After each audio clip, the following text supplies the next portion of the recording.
So there are different words for mu'jiza or a miracle in the Quran. The word mu'jiza actually doesn't appear in the Quran. The Quran actually uses three different words for the phenomena of a miracle. And those words actually have more to offer in our understanding of what these supernatural events are, and in particular what Isra and Miraj is. So the number one word that we are all aware of is ayat. Ayat is the plural. So what does ayat mean? It linguistically means a clear and evident sign. It's meaning laden and points to something bigger. So a sign essentially is not, a thing by itself. It's pointing towards something else. So that's what it is. It's meaning laden. It has a lot of meaning in it, and it points to something bigger and more profound than itself. So I've left these ayat for you to check, and where the word ayat is used, and the definition can be understood using those ayat.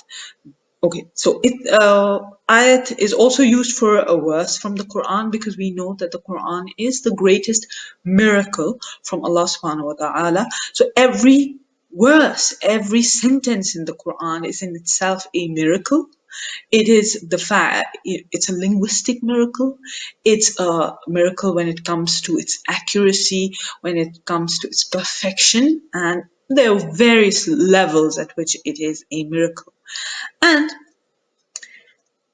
so that's one sort of a definition, one way in which the word ayat is used in the Quran. Okay, so it's also a break or nullification of divine habits or nature. Now, this is going to be very important. So one usage is, like we said, a verse from the Quran of this word. The other usage in the Quran, and I've marked that ayat for you, it's in Surah Baqarah 118. The word ayat is used for a break or a nullification of divine habits or nature. So whenever the natural course of things in the physical world, there's a break in it. Let's say the sun rises the sun rises in the morning, and if, for example, the sun doesn't rise, that would be called a break in nature, a break in customary, ways in which nature operates, and we're going to get into what nature is according to traditional Muslim scholars. They viewed nature as divine habits. So nature is a divine law that has been programmed into the physical world. So these are habits of God, and that's why we see it regularly occurring. The fact that the sun rises regularly, the fact that the moon rises regularly, the fact that there's regularity in nature is because Allah subhanahu wa ta'ala likes to repeat his sunnah, and all of nature can be understood as the sunnah of Allah subhanahu wa ta'ala. We're going to get into that, inshallah.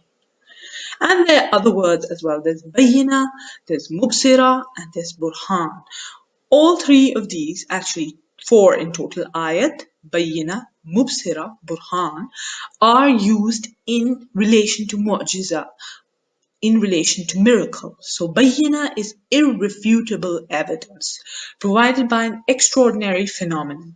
So example, Musa alayhi salam's miracles, Saleh alayhi salam's she-camel, it's all in the Quran. I've left those ayat there. So it's something that you cannot refute. It's evident and it's a proof of something. And mubsira is something, basira is sight, and insight as well. So to be basir, like we say, Allah subhanahu wa ta'ala is basir, he sees, he's the all-seeing, and even human beings see, and we are basir in that sense. So mubsira is something which is seen, it's manifested, it's witnessed clearly, so it's manifest. Proof, again, Saleh alayhi salam's she-camel, that was a miracle, like a live she-camel, huge she-camel came out of a rock, a huge boulder. And lastly, there's Burhan, which is also a word for another name for the Quran, which is demonstrable evidence that defeats opposition.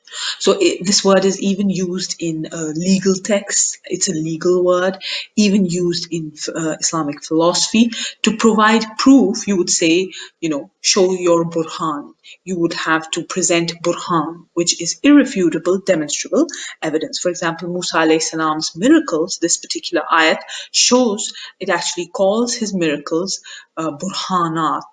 And those were clear proofs that Musa alayhi salam is a prophet, has been sent from Allah subhanahu wa ta'ala. So all three words now make it clear for us to understand what a miracle is, what it's supposed to be, the different words that are used in the Quran.